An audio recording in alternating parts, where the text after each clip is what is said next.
Momen Hari Raya Idul Fitri ternodai dengan kericuhan para jamaah.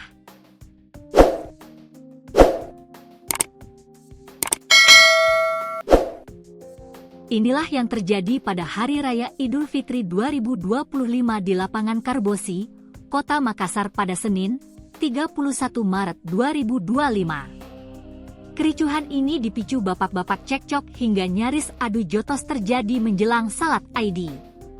Akibat keributan tersebut, pihak kepolisi sampai turun tangan. Belakangan terkuak pemicu bapak-bapak tersebut cekcok hingga ribut tersebut. Dilansir tribunnewsbogor.com dari tayangan video Instagram Sorotan Makassar, terlihat ada seorang pria berbaju koko warna pink adu mulut dengan pria berbaju koko putih. Dengan wajah emosi, pria baju pink menunjuk pria baju putih. Pria baju putih pun berpose hendak menonjok lawannya. Momen tersebut segera ditengahi Pol PP yang sedang berjaga. Di momen itu juga jamaah lainnya ikut membantu menenangkan bapak-bapak yang sedang bertikai. Namun bukannya suasana semakin reda, pria lain yakni berbaju koko pink lainnya ikut emosi. Pria berbaju hitam dan biru juga langsung maju ke syaf depan dan ikut berkelahi. Kericuhan yang terjadi itu pun ditengahi petugas kepolisian. Terlihat jamaah lain dan warga tegang selama keributan berlangsung. Momen rusuh sebelum salat Id tersebut belakangan viral dan ramai menuai komentar netizen.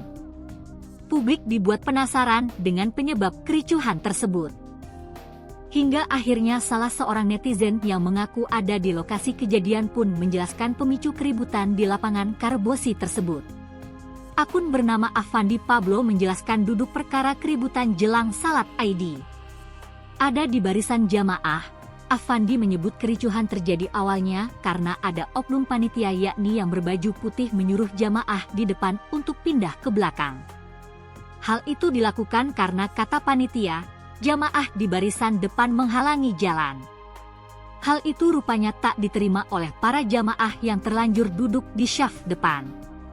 Para jemaah yang disuruh pindah tidak mengindahkan, akhirnya terjadi perdebatan dan kegaduhan, bahkan si panitia, baju kokoh, mulai diteriaki oleh puluhan jemaah, tulis Afandi dalam komentarnya di akun Sorotan Makassar, dilansir tribunnewsbogor.com pada Selasa, 1 April 2025. Setelahnya, para jamaah satu persatu pun mengajak ribut panitia. Pemicunya adalah karena kata-kata yang dikeluarkan oleh panitia dianggap menyinggung.